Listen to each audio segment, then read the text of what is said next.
Les gens aujourd'hui pensent que la Noël, c'est juste une fête pour recevoir des cadeaux. Mais non, il y a une multitude de halakhot qu'il faut connaître, qu'il faut comprendre. On parle d'abord de comment scier le sapin. À partir de quel moment dans la journée on peut commencer à scier un sapin pour la Noël? Avant de le scier, il faut que tu cherches s'il y a un défaut, un moum dans le sapin. S'il a une tache ou un certain nombre de branches qui lui manquent, est-ce que je peux le scier bichlal? Mais les gens ils savent pas, ils prennent n'importe quel sapin, ils le scient, ils l'emmènent à la maison. Non, tu dois l'inspecter, tu dois chercher, voir s'il n'y a aucun trou, aucune moisissure.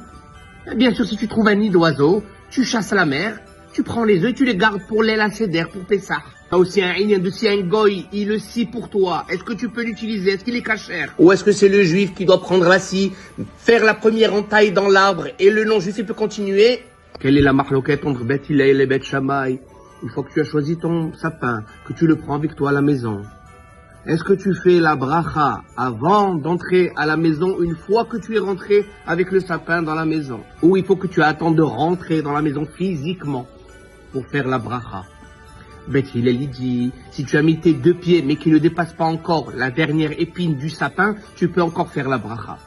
Beth Shammai dit non, dès que tu as mis un seul orteil dans la maison, tu peux plus faire la bracha, c'est trop tard. Et les deux sont d'accord pour dire que tu pourras faire encore la bracha pour le montage du sapin. Avant de faire la bracha sur le sapin, tu dois prendre le sapin, le retourner complètement, que le pic d'en haut il touche le parterre. Ensuite, tu feras la bracha dans ce sens-là, et ensuite tu le retournes à l'endroit, et tu dois aussi, une fois qu'il est à l'endroit, le secouer vers les 4 points cardinaux, comme le loulav et le hétrog. C'est très important, parce qu'ils en parlent dans le Zohar, dans la Kabbalah, que le sapin de Noël, c'est un gilgoul. Je ne veux pas rentrer dans les détails, mais il y a un inyan, c'est très important de le faire.